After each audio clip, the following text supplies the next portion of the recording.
तो कैसे हैं दोस्तों, उम्मीद करता हूँ आप खैरियत से होंगे, जहाँ भी होंगे अल्लाह की अमान में होंगे। जैसे कि आपको मालूम है कि अमेरिका और इसराइल की तरफ से जो ईरान पर इल्लीगल वॉर मुसल्लत की गई थी उसका आज 24वां दिन है। और इस जंग के 24वें दिन में अमेरिका ने ईरान को आखिरी 48 आवर का अल्टीमेटम दिया कि अगर 48 घंटे में अपना हुर्मज़ नहीं खोला तो हम आपके पावर प्लांट्स को जो है वो हिट करेंगे। फिर कल अचानक जो है वो अमेरिका के डोनाल्ड ट्रंप ने ये कहा कि मैंने अपने वॉर ऑफ डिपार्टमेंट को ये हुक्म दे दिया है कि 5 दिन का डिले किया जाए और उनके पावर प्लांट और एनर्जी प्लांट्स पर जो है हिट ना किया जाए। तो ये 48 घंटे से 5 दिनों में क्यों चला गया, इसके पीछे भी बात करेंगे। और इस डायलॉग जो अमेरिका डोनाल्ड ट्रंप ये दावा कर रहे हैं कि हमारी डायलॉग शुरू है बैकडोर चैनल पे और वो मुस्बत डायलॉग शुरू है, उसमें अमेरिका ने क्या पॉइंट्स रखे होंगे और ईरान ने उसमें अपने क्या पॉइंट्स रखे होंगे। और ईरान ने तो फिलहाल इसकी तरदीद की है, लेकिन बैकडोर चैनल्स पे फिर भी ये बात साबित होती है कि ईरान बैकडोर चैनल्स पे अमेरिका के साथ बातचीत कर रहा है और वो अपने कौन से पॉइंट्स रखना चाह रहा है। अब पहले अगर अमेरिका की बात करें, इसमें पहला तरीका ये है, पहला मूव जो अमेरिका की तरफ से है वो अपना विनिंग स्टेटस, विनिंग पोजीशन जो है वो वाजे करना चाह रहे हैं। और विनिंग पोजीशन उसकी सिर्फ कुछ ही सूरतों में होंगी। जैसे मैं अपने पहले वीडियोस में आपको बता चुका हूं कि अमेरिका के लिए विनिंग पोजीशन के साथ एग्जिट करना वो इसके लिए विक्ट्री होगी, और ईरान के लिए सस्टेन करना और बगैर किसी मकसद हासिल किए अमेरिका को यहाँ से भेजना ईरान की बड़ी विक्ट्री होगी। लेकिन दोस्तों सुपर पावर जो ममालिक है वो शिकस्त नहीं, वो फिर अपनी आना की जंग लड़ते हैं। ये बैकडोर चैनल पे बात हो रही है दोस्तों, उसमें 2 पॉइंट्स अमेरिका लाजमी के लाजमी अहम पॉइंट्स होंगे जो बहुत इंपॉर्टेंट और जो विनिंग पोजीशन में अमेरिका को ला सकते हैं वो लाजमी रखिएगा। ये आप देखेंगे, आप नोट कर लें इस बात को। पहला पॉइंट अमेरिका ये लाजमी रखिएगा कि जो इनरिच यूरेनियम आपके पास है वो हमारे हवाले करे, तो ये एक बहुत ही विनिंग पोजीशन में अमेरिका आ सकता है। दूसरी पोजीशन जो अमेरिका के लिए विनिंग और विक्टोरियस साबित होगी वो ये होगी कि अमेरिका जो है वो अपना हुर्मज़ जो है वो इस डील के दरमियान में ही खुलवा दे। तो ये 2 पॉइंट तो अमेरिका लाजमी रखेगा, इसमें कोई दो राय नहीं है। आप देखेंगे आने वाले कुछ दिनों में ये बात वाज़ेह हो जाएगी। ये 2 पॉइंट्स अमेरिका लाजमी के लाजमी रखेगा। पहला तो मैंने जैसे आपको बता दिया कि पहला वो इनरिच यूरेनियम चाहेगा कि वो मिल जाए अमेरिका को, और साथ ही साथ दूसरा अपना हुर्मज़ जो है वो इस डील के दौरान जो है वो खोला जाए, इन 5 दिनों के अंदर ही खोला जाए। तो आप ये 2 पॉइंट्स अमेरिका की तरफ से रखे जाएंगे। अगर ये ईरान मान जाता है या किसी तरह जो है ये डायलॉग में ये बात ईरान जो है वो तस्लीम कर लेता है, तो इसका मतलब है अमेरिका विल बी विक्टोरियस। इसके रद्द-ए-अमल में ईरान जो पॉइंट्स रखेगा उनमें 3 अहम पॉइंट्स लाजमी हैं। पहला पॉइंट तो वो ये रखेगा कि जो इंफ्रास्ट्रक्चर जो तबाही हुई है उसका हर्जाना दिया जाए।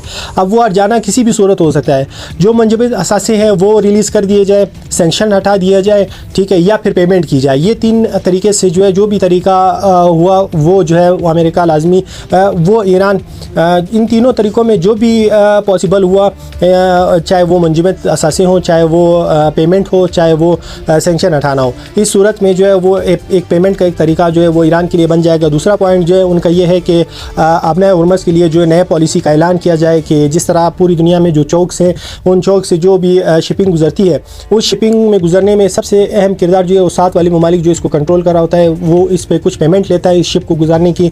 तो इस तरह ईरान भी अब इस तरह कुछ पेमेंट चाह रहा है। अब ईरान जो है वो इस तरह की पोजीशन चाहता है कि उनको जो है जो भी शिप यहाँ से गुजरे उनको पेमेंट की जाए। और साथ ही साथ तीसरा जो है उनका ये है कि हमें जो पावरफुल कंट्रीज़ है जैसे चाइना, रशिया और फ्रांस वगैरह दीगर ममालिक वो हमें ये गारंटी कराए कि हम जो है दोबारा इस तरह का कोई हमला आप पर नहीं होगा। तो ये 3 पॉइंट्स ईरान की तरफ से होंगे और 2 पॉइंट्स जो अहम पॉइंट्स होंगे, बाकी नुकात भी हो सकते हैं लेकिन ये 2 पॉइंट्स लाजमी होंगे अमेरिका की तरफ से। 3 पॉइंट्स जो है वो ईरान की तरफ से लाजमी होंगे।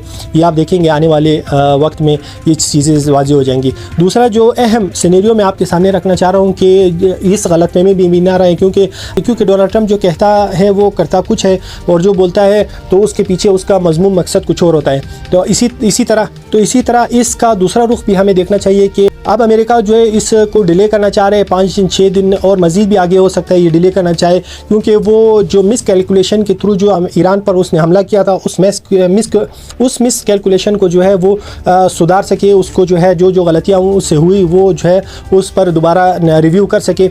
और साथ ही साथ जो है वो ये भी चाहता है कि अमेरिका जो है जैसे कि आपको मालूम है 2500 मेरीन जो है वो जापान से अमेरिका ने जो है मिडल ईस्ट में रवाना किए थे ईरान की तरफ, और जो 4500 मेरीन जो अमेरिका से रवाना हुए उनको पहुँचने भी वक्त लगेगा। और अमेरिका का ये भी प्लान है कि वो खार गालियान पेट जो है वो कब्ज़ा कर ले, जहाँ 90% ऑयल जो है वो एक्सपोर्ट होता है बाकी ममालिक को, ईरान का, तो वहाँ पर कब्ज़ा करने के लिए उसको टाइम दरकार है। ये भी एक तरीका हो सकता है इस 5 दिनों को डिले करने का। और साथ ही साथ थर्ड पॉइंट जो है वो ये है कि वो तमाम तर यूरोपियन यूनियन को कि वो यूनाइटेड नेशन में जो है वो एक बिल पास करा सके कि ईरान की वजह से पूरी दुनिया की इकोनॉमी जो है वो कोलैप्स करने पर है। ईरान जो है वो बहुत बड़ा ख़तरा है, इसलिए उन पर एक इत्तेहादियों के साथ एक बड़ा हमला जो है वो मुतवक्किल हो सकता है, क्योंकि अमेरिका जो है वो कभी भी वो डाउन नहीं होगा, चाहे वो उसको न्यूक्लियर इस्तेमाल करना हुआ, खुदा न खास्ता अल्लाह पे वो चीज़ ना रहे, चाहे उसको और ज़्यादा तबाही मचानी हुई तो वो लाजमी करेगा, इस तरफ जाएगा, लेकिन वो कभी भी उठने नहीं टेकेगा। इस चीज़ का हम सबको इल्म होना चाहिए, क्योंकि सुपर पावर जो है वो शिकस्त नहीं खाते, वो जो है फिर अपनी आना की जंग लड़ते हैं, चाहे उनको अरबों खरबों डॉलर जो है वो नुकसान हो रहा हो। तो ये चीज़ आप अपने माइंड से बिठा दें। ये 2 सिनेरियो हो सकते हैं जो मैंने आपके सामने रखे। 2 तरीके हैं, या तो डायलॉग्स में वो इंपॉर्टेंट पॉइंट जो अमेरिका को विनिंग पोजीशन में ले आए वो माने जाए, और ईरान की भी जो है वो जो पॉइंट्स है वो भी जो है मतलब उस डायलॉग्स में मान लिए जाए। और दूसरा सिनेरियो ये हो सकता है कि अमेरिका जो है वो एक प्लानिंग कर रहा हो एक और मज़ीद सख्त हमले की, या बाकी इत्तेहादियों को अपने साथ मिलाने में, या जो मिस कैलकुलेशन उसने की तो उस मिस कैलकुलेशन को जो है वापस रिव्यू करने की, उसको दोबारा एक मुनज़्ज़म तरीके से रखने के। और तीसरा पॉइंट ये है कि वो अपने मेरीन्स को खार गाइडलाइन पर उतारने में कामयाब हो जाए। तो ये 2 सिनेरियो हो सकते हैं। इंशाल्लाह जो भी अभी आगे अपडेट होगी आपके साथ ज़रूर शेयर करेंगे। आप चैनल को लाइक और सब्सक्राइब करते रहें, इंशाल्लाह आपके साथ नई अपडेट्स हम देते रहेंगे।